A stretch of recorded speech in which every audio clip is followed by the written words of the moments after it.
چې نبی علیه الصلاۃ والسلام په ولاړه باندې اوبه څښلي نو د بیان جواز دپاره د ضرورت په ټیم کې یو سړی په ولاړه باندې اوبه څښی شي او مستقل سنت د رسول الله مبارک اوبه څښل په ناسته باندې دي. لاندې خټې پرتي د ناستې ځای نشتی، په ولاړه باندې اوبه څښی شي، په دغه ټیم کې تا د اجازت دی. ګڼه د اورش دی، ته کېناستی نشي، په ولاړه باندې اوبه څښی شي، تا د اجازه شتی. یا تا ته څه بل څه عذر دی نه بیا په ولاړه باندې اوبه څښی شي، تا ته اجازت دی. او که تا ته څه عذر نه نو بیا مستقل سنت د نبی علیه الصلاۃ والسلام داری چې ته په ناسته باندې اوبه وڅښې. نو دا دوه قسمه روایت په دې کې بیانیږي. اولنی روایت دی وفیه حدیث کبشة السابق، په دې کې یو شاتنی حدیث دی د حضرت کبشه رضی الله تعالی عنها چې نبی علیه الصلاۃ والسلام زما کور ته راغی او په ولاړه باندې د ځوړندې مټکۍ نه په هغې باندې خوله ولګوله او اوبه یې وڅښي. نو هلته کې په هغې باب کې ذکر شو چې په مشک باندې مټکه باندې خوله لګول. او یو خبره پکې دا وه، یو مسله دا وه چې رسول الله مبارک په ولاړه څکلې وي. صحیح شو؟ نو یو روایت پکې هغه دی. دویم روایت د حضرت عبدالله ابن عباس رضی الله تعالی عنهما نه دی، قال دی فرمایي سقیت النبی صلی الله علیه وسلم من زمزم، ما په نبی علیه الصلاۃ والسلام باندې د زمزم نه اوبه وسکولې فشربه وهو قائم، نبی علیه الصلاۃ والسلام وسکي دا اوبه او نبی علیه الصلاۃ والسلام سو ولاړو. په دې باره کې مختلف اقوال دي علماو چې رسول الله مبارک ولې ولاړو. نو چا ویلي چې دغه ځای کې رش ډېر زیات سوه او ګڼه وه او د ګڼې په وجه باندې نبی علیه الصلاۃ والسلام په ولاړه باندې اوبه څښلې وي. او څوک وایي چې لاندې خټې پرتې وې، د خټو په بنا باندې رسول الله مبارک په ولاړه اوبه څښلې. او څوک وایي چې زمزم دا په ولاړه باندې څښل افضل دی، وایي بهتر دی،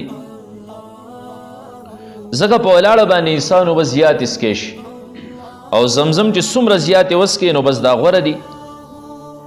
نو به هر کیف رسول الله مبارک په ولاړه د زمزم اوبه وڅښي نو ته هم د ضرورت په ټیم کې څښی شي، خو مستقل عادت په خپل نه جوړی، ځکه مستقل سنت طریقه د رسول الله مبارک دا په ناسته باندې اوبه څښل دي. دا بل روایت دی وعن نزال ابن صبورة رضی الله عنه،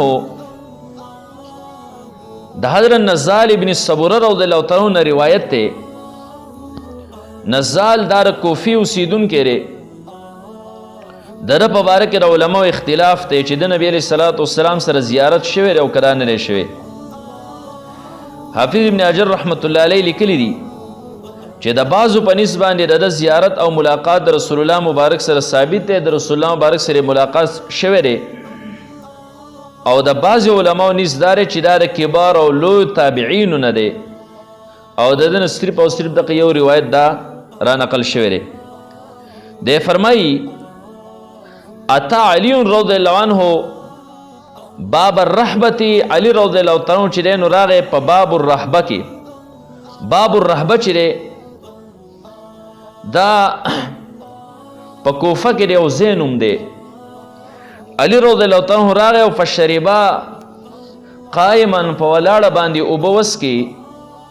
وقال وی فرمیل انی رأیت رسول الله صلی الله علیه وسلم، ما نبی علیه الصلاۃ والسلام لیدلی فعلا دغه شانتي کار کړو کما فعل رأیتمونی، کما رأیتمونی فعلت، لکه څنګه چې تاسو زه ولیدم ما چې وکړل.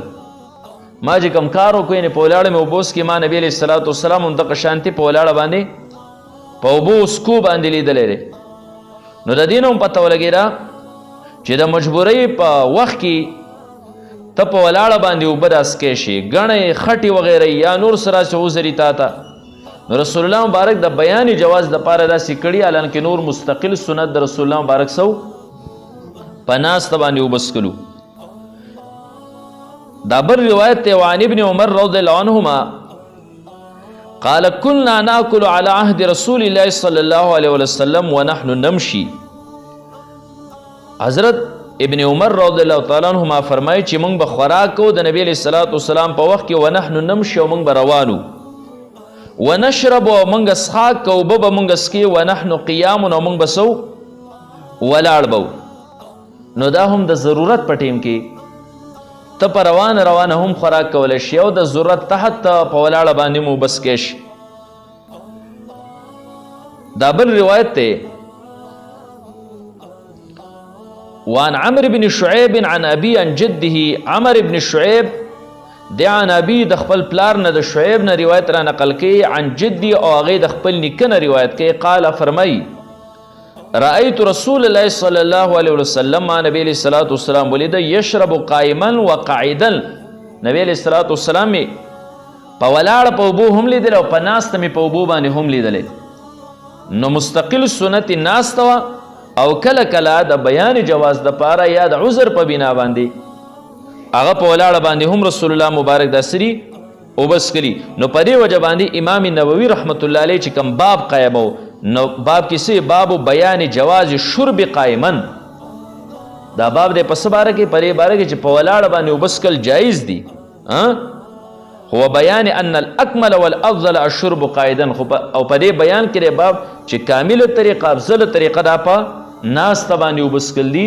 نه د ضرورت په ټیم کې په ولاړه باندې سکې شي چې ضرورت نه وي نو بیا په ناسته باندې وسکه دا د رسول الله مبارک مستقل سنت دي. ځکه مخکې اوس روایت ته ګورئ دې کې به د دې نه من راغلي په ولاړه باندې اوبه څکو نه دې پورې چې څومره روایتونو دا په دې کې دا خبره وه چې رسول الله مبارک په ولاړه اوبه څکلي د دې نه اخوا پکې من راغلی. دا روایت ته حضرت انس رضی الله تعالی عنه عن انس رضی الله عنه عن النبي صلی الله علیه وسلم د نبی علیہ الصلوۃ والسلام نه را نقل کوي انه نهى رسول الله مبارک منع فرمایلی دا ان یشرب الرجل قائما چې سړی په ولاړه باندې اوبه وڅکي بغیر د عذر نه په ولاړه باندې اوبه وڅکو نه رسول الله مبارک منع فرمایلی دا. قال قتاده وی قلنا لانس منګ انس رضی الله تعالی عنه ته ووی فالاکل او خوراک د خوراک نه منع کړې ده کنه دا خو د اوبو خبره ده. قال ذلك الشر واخبث. دا چې دی نو دا خوراک کول په ولاړه باندې راسري دا خو زیات شریر دي زیات بدتر دي او زیات خبیث دي. یعنی چې په ولاړه باندې د څښاک نه منع کړې ده نو بیا خوراک دا خو چې دی نو زیات بدتر دی. وفي روایت او یو روایت کې دي ان النبي صلی الله علیه وسلم زجر عن الشرب قائما. نبی علیہ الصلوۃ والسلام په ولاړه باندې رسکونه دا منع کړې ده. نو دې روایت کې دا خبر وشو چې رسول الله مبارک منع کړې ده. نو د ضرورت په ټیم کې په ولاړه باندې سکې شي لکه کوم چې شاته روایتو او په غیر د ضرورت نه په ناسته باندې اوبه وڅکه. دا بل روایت دی چې په دې کې هم په ولاړه د اوبو وڅکلو مذمت بیان شوی دی. وعن ابي هريره رضي الله عنه قال دا حضرت ابو هريره رضي الله عنه روایت ترې فرمای قال رسول الله صلی الله علیه وسلم نبی علیہ الصلوۃ والسلام فرمایل لا يشربن احد منكم قائما. پتا سو کې یو سړی په ولاړه باندې اوبه نسکي فمن نسیا فلیستقی. بس د چا نه چې هیر شو په هیره باندې په ولاړه باندې اوبه وڅکي نو په کار ده چې دی څه کي الټي دي کی په کار ده چې دی څه کي الټي دي کی. یعنی د چې کله الټي کې نو دته به تنبیه وشي او دا الټي کول دا به طور استحباب دي خوا وجوبي او لازمي نه دي. یعنی بهتره دا چې دی په ولاړه باندې اوبه وڅکي په هیره باندې نو دی الټي کې چې دته آینده لپاره پرې غلطۍ باندې تنبیه وشي چې بیا لپاره داسې په ولاړه باندې نسکي. نو دې روایت کې چې کوم دی مذمت بیان شوی دی په ولاړه د اوبو څکلو. نو عام سنت د نبی علیہ الصلوۃ والسلام په ناسته شو که تا ته عذر نو د عذر په بنا باندې بیا ته په ولاړه باندې اوبه څکې شي بیا ستا لپاره سري جایز دي. محترمو اوریدونکو زموږ د چینل سبسکرایب کړئ او د غنټۍ د نشان سره هم دباو کړئ چې زموږ د نوي بیانونو اطلاع تاسو ته درکړي.